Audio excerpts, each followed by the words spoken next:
안녕하세요, 제이폼입니다. 진짜 오랜만이죠. 11월 달에 자가격리를 했었어요. 우리 아이 유치원에 확진자가 생겨가지고 자가격리를 10일 동안 했었는데, 그 이후로 영상이나 블로그에 글을 잘 올리지는 못해서 여러분 정말 죄송하게 생각하고요. 오늘부터 다시 시작하는 마음으로 증시를 한번 보도록 할게요. 코스피 코스닥 요즘에 그렇게 분위기는 좋지 않다가 어제 갑자기 삼성전자 하이닉스 상승을 하면서 코스피가 굉장히 많이 상승을 했었는데, 미국 시장 같은 경우 미국 시장 먼저 볼까요? 미국 시장 같은 경우에는 보시다시피 이렇게 쭉 잘 가다가 갑자기 그 오미크론 이 변이 때문에 이렇게 하락하면서 마지막에 장막판에 좀 많이 하락을 하면서 마치는 상황이 됐습니다. 그 미국 증시가 이렇게 되다 보니까 우리 한국 증시도 이거에 영향을 받는 것이 아닌가라고 생각했으나 다행히도 삼성전자와 SK 하이닉스가 상승을 이끌어주면서 코스피 지수는 조금 상승을 하고 외국인들이 굉장히 많이 사는 상황이 벌어지고는 있는데요. 사실 이렇게 되면 보통 삼성전자와 SK 하이닉스가 이렇게 상승을 하게 되면 다른 종목들은 조금은 이제 좀 쉬는 시간이 되는 것이 우리 한국 주식시장의 좀 특징입니다. 왜냐면 삼성전자와 하이닉스의 비중이 워낙 크다 보니까 이 두 종목이 그냥 상승을 많이 해버리면 다른 종목들은 오히려 소외가 된다는 거죠. 이 큰 종목들이 상승을 하다 보면 이 종목으로 돈이 굉장히 많이 몰리기 때문에 다른 종목들은 오히려 좀 소외를 받는 상황이 좀 많이 나와서 어떤 분들은 삼성전자와 하이닉스가 상승하는 걸 굉장히 싫어하시는 분들도 있어요. 네, 코스닥 같은 경우에는 개인이 많이 사고 있고요. 외국인 기관은 조금 팔고 있네요. 코스피는 콘데고 상황이어서 조금 선물 시장에는 괜찮은 상황이라고 보면 됩니다. 12월에 이제 시작이었잖아요. 제가 그래서 시작을 출발을 잘 했고, 또 12월에는 배당을 받을 수 있는 배당락이 있는 달이기 때문에 웬만하면 지수가 잘 떨어지지 않고 상승을 하고 이제 배당락 이후에 좀 하락을 다시 하는 상황이 나오는데, 올해는 어떻게 해야 될지 모르겠네요. 오미크론 이 변이 때문에 조금 많이 변수가 있는 상황이고, 또 한국의 그 지수 전체의 EPS 주당 순이익이 그렇게 크게 많이 높아질 것 같지 않다는 예상이 굉장히 많기 때문에 내년에도 코스피는 그닥 재미있는 상황은 아니지 않을까라는 생각이 들고요.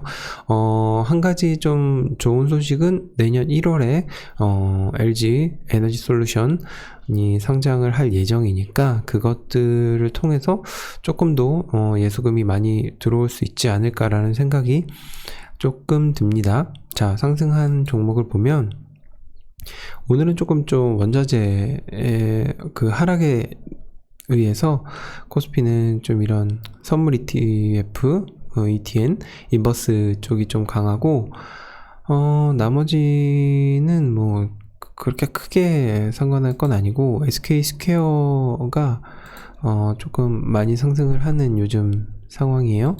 네, 일봉을 봐도 85,000원에서부터 쭉 내려왔는데 다시 조금 상승하는 분위기가 나오고 있고요.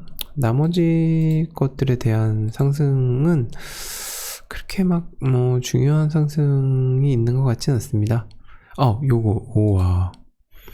LG생활건강이 사실 굉장히 많이 하락한 상황이었는데 오늘 그래도 조금 반등이 나와주고 있네요. 아무래도 LG생활건강은 굉장히 좋은 회사잖아요. 네.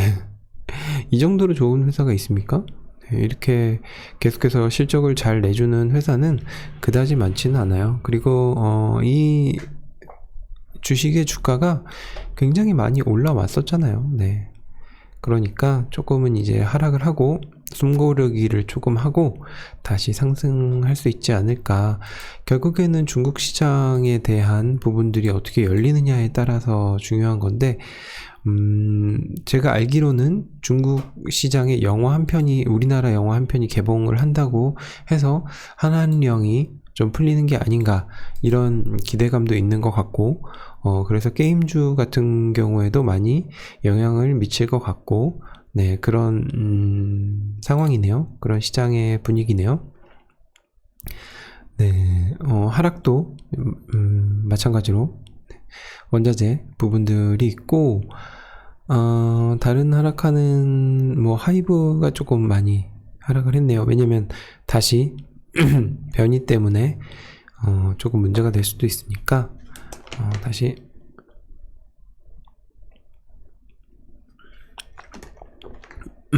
하이브가 조금 하락하는 상황이 나오고 있습니다. 그리고 다른 종목 같은 경우에는 네, 크게 뭐 중요한 건 없네요. 시장 지표를 보면 아주 좋은 부분은 지금 환율이 조금 떨어지고 있다는 거, 그리고 유가가 변이 때문에 아주 떨어지고 있다는 거, 그리고 엔화도 엔화가 아니죠. 중국 화폐도 조금 떨어지고 있다는 거. 네. 그리고 어쨌든 환율이 좀 더 떨어져야 돼요. 제가 볼 때는 1140원 밑으로 내려가야, 지금 달러가 굉장히 많이 풀렸기 때문에 강달러가 계속해서 이어지는 추세라서 1100원 이하로까지 가기에는 사실 시간이 굉장히 많이 걸릴 것 같고요. 제가 볼 때는 1140원 이하 정도만 가면 그래도 국내 증시의 영향이 조금 많이 있을 것 같은데, 조금 더 떨어지면 더 좋을 것 같아요. 그래서 떨어지는 추세이면 외국인이 우리나라 주식을 살 수 있죠. 환율이나 주식 가격 상승에 힘입어서 이렇게 더 살 수 있으니까, 그런 것들을 조금 생각하면서 환율 정도는 조금 많이 생각을 하셔야 돼요. 네, 그런 것들 생각하면서 투자를 하시면 좋을 것 같습니다. 자, 한국 주식에 대한 저의 포지션은 아직도 저는 롱입니다. 조금씩 모아가시는 게 좋을 것 같고, 미국 주식은 수익 실현은 이제 더 이상 안 하셔도 될 것 같아요. 환율이 1140원 이하로 떨어지면 저는 다시 미국 주식을 사기 시작할 겁니다. 하지만 지금은 미국 주식을 살 시기는 아닌 것 같고, 지금은 한국 주식을 조금 더 사서 3200이나 3300 정도에 가면 다시 조금 더 비중을 줄이고 미국 주식을 다시 사는 그런 방식으로 가면 좋지 않을까라는 생각이 듭니다. 자, 비트코인을 보겠습니다. 비트코인은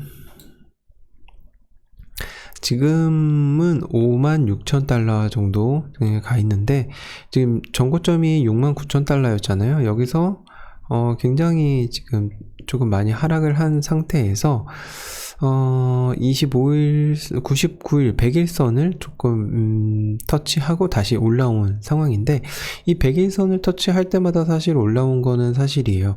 근데 사실 요때는 100일선을 뚫고 쭉 내려가서 올라오기까지 조금 시간이 걸리긴 했었죠.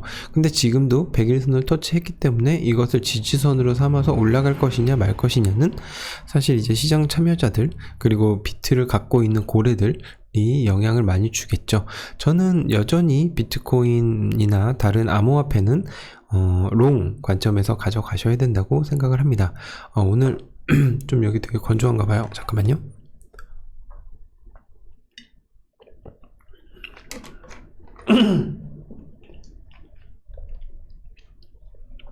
지금 여기 있는 공간이 좀 건조한가 보네요. 계속 목이 조금 건조한 상태로 되는데, 어쨌든 100일선 터치하고 올라왔다는 거, 그리고 25일선 터치하러 가고 있다는 거 알아두시면 좋을 것 같고, 비트코인을 지금 뭐 왕창 살 거냐 아니면 왕창 팔 거냐, 그거에 대한 결론은 사실 없어요. 네. 중요한 거는 이 비트코인으로, 암호화폐로 어떤 것들을 할 수 있는가, 우리가 미래에 이것들을 가지고 어떤 것들을 할 수 있는가에 대해서 조금 더 많이 고민하셨으면 좋겠고, 이 고민들이 투자로 이어져야 된다고 저는 생각을 합니다. 주식 시장도 마찬가지입니다. 주식 시장에서 우리가 기업에 투자할 수 있는 이유는 뭐예요? 이 기업이 미래에 얼마나 돈을 벌 수 있는가, 기업이 미래에 어느 정도의 가치를 더 높일 수 있는가에 대해서 집중하고 그 기업에 대해서 투자를 하는 거잖아요. 암호화폐도 전혀 다르지 않습니다. 똑같습니다. 이 암호화폐가 어디에 쓰일 수 있을 것인지, 과연 이 미래에 이 암호화폐가 어느 곳에 도움을 줄 수 있을 것인지에 대해서 생각하고 투자를 하시면 훨씬 더 좋은 방향으로 나아갈 수 있을 것 같아요. 요즘에 뜬 메타버스, 여러 가지 게임 관련된 코인들이 굉장히 급격하게 상승을 한 이유는 뭐냐면 그 게임을 통해서 돈을 벌 수 있다. 그러니까 플레이 투 언이라는 그런 기능들이 새롭게 탑재가 되고 사람들에게 지금 실현이 되면서, 그리고 돈을 버는 사람들이 생겨나면서 이 부분들이 급상승을 한 거잖아요. 그러면 과연 그 암호화폐의 미래는 어디에 있는가? 그 암호화폐의 미래는 과연 이 사람들에게 어떠한 이로움을 줄 수 있는가가 이 암호화폐에 대해 향방을 결정할 수 있을 거라고 저는 생각을 합니다. 비트코인 같은 경우에도 과연 이 사람들에게 어떤 이로움을 줄 수 있을까? 사실 비트코인은 사람들에게 이로움을 줄 수 있는 기능이 맞는 화폐는 아니에요. 하지만 비트코인은 모든 암호화폐의 지수 같은 성격이라고 보시면 됩니다. 결국 비트코인이 상승하느냐 하락하느냐에 따라서 다른 비트코인의 상승과 하락 여부가 결정되는 경우가 굉장히 많기 때문에 비트코인이 굉장히 중요하다고 생각하는 거고요. 알트코인은 다른 그런 기능들에 있어서 우리의 삶에 얼마나 더 좋은 방향을 제시해 줄 수 있는가, 어떤 기능적인 부분들을 우리에게 사용할 수 있는가에 대해서 공부를 하시고 투자를 하시면 훨씬 더 좋은 방향으로 가지 않을까라는 생각이 듭니다.